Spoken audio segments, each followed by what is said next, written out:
Hello viewers, আসসালামু আলাইকুম। সবাই কেমন আছেন? আশা করি সবাই ভালো আছেন। আমার চ্যানেলে নতুন হলে সবাই অবশ্যই সাবস্ক্রাইব করবেন এবং পাশে থাকা বেল আইকনটি ক্লিক করে দিবেন। এই তো আমি আমার ছোটো ভাইকে নিয়ে একটু বাইরে বের হয়েছি, ওকে একটু ডাক্তারের কাছে যাবে, তাই আমাকে বলল যে চলো আপু একটু ডাক্তারের কাছে যাই। এই জন্য আমরা দুই ভাই বোন একটু ডাক্তারের কাছে চলে গেলাম। আমার ভাই মাদেশের সবাই আমার ভাইয়ের জন্য একটু দোয়া করবেন। ও ওখানকার পানিটা একটু প্রবলেম, তো এই জন্য ওর স্কিনে একটু সমস্যা দেখা দিয়েছে। এই জন্য বাসায় আসছে ছুটিতে, এই জন্য ও এখন ডাক্তারের দিয়ে দেখাবে যে আসলে সমস্যাটা কী, যে স্কিনে এরকম মাঝে মাঝে এরকম হয়। ও অনেক গায়ে চুলকানি হয়, পানিটা ওখানকার অনেক বিষাক্ত। এই জন্য ওকে নিয়ে ডাক্তারের কাছে যাচ্ছে।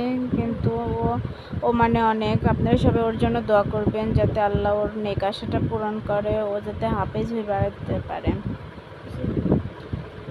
সবাই দোয়া করবেন আমার ভাইটার জন্য। এই তো এখন আমাদের দেখতে থাকুন আমাদের পাবনা শহরটা কেমন। পাবনা শহরে এসে বেশি দূর না, ডাক্তারের ওখানে এসে আমরা একটু রিক্সায় উঠে আমরা যাচ্ছি, আমাদের বেড়ানোটাও হচ্ছে, আমরা এনজয় করতেছি দুই ভাই বোন। আমার ভাই, এই তো আমরা এখন সামনে আসলাম, আমি আর আমার ভাই। আমার ভাই একটু লজ্জা পাচ্ছে ক্যামেরাতে আসতে, ছোট মানুষ তো কখনো আসেনি, এই জন্য। দেখুন আমাদের দুই ভাই বোন।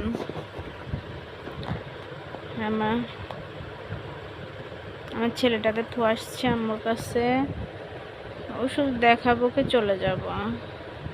তো আপনাদের সাথে সব কিছু শেয়ার করতে না পারলেও অল্প কিছু শেয়ার করব, কারণ সব জায়গায় তো সব কিছু শেয়ার করা যায় না। এই জন্য পাবনা শহরটা অনেক সুন্দর, বেড়ানোর জায়গার মতো অনেক কিছুই আছে, কিন্তু আমরা কখনো কোথাও যাই না, তো এই জন্য আসলে সমস্যা, ঘরের মধ্যে থাকি।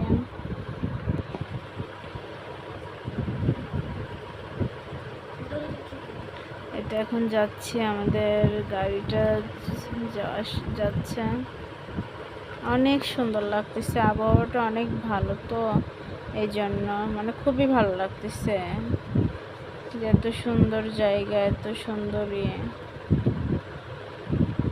যে আমার ভাই বসে আছে।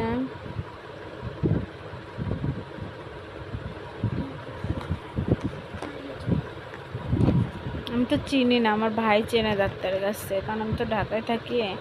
এই জন্য আমার ভাইকে বলতেছি যে তুমি কি চেনো, বললো হ্যাঁ আমি চিনি। এই জন্য ওকে নিয়ে, কারণ আমার বাবুটা ঘুমাইছে, আম্মুটা আসতে পারেনি, ও দেখে ও যাবে, ও আমাকে দেখাবে যে আসলে কোথায় ডাক্তারখানা। ও বললে ও যাবে যেখানে, আমি সেখানে যাবো, কারণ আমি তো চিনি না। ও ছোট হলে হবে কি, অনেক কিছু চেনে, অনেক কিছুই করে, ওর অনেক বুদ্ধি ভালো। আমি আপনাদের সামনে ওর মুখের একটা সূরা নিয়ে, ও অনেক সুন্দর ইয়াসিন সূরা আর রহমান সূরা অনেক সুন্দর পায়, আমি আপনাদের সাথে একটা শেয়ার করবো আমার ভাইয়ের কণ্ঠে।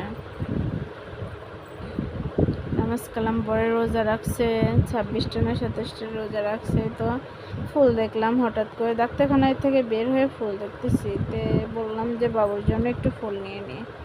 তার ভাইয়া বললো কি হ্যাঁ নেও, তো এই জন্য ফুল নিচ্ছি। ও একটা চরকি নিল আর বললো একটা ফুল নিয়ে আমরা উঠে পড়লাম রিক্সাতে। উঠে যে ফুল নিয়ে একটু ঢঙ্গি করতেছি, ঢঙ্গি ভঙ্গি করে আমি ফুলটা নেব সোজা করে নিচ্ছি, খালি উল্টা করে পারতেইছি না। দেখুন আমাদের ঢংটা, এই তো একটু করে ঢং করতেছি। ফুলটা অবশ্যই কেমন লাগছে আমাকে জানাবেন।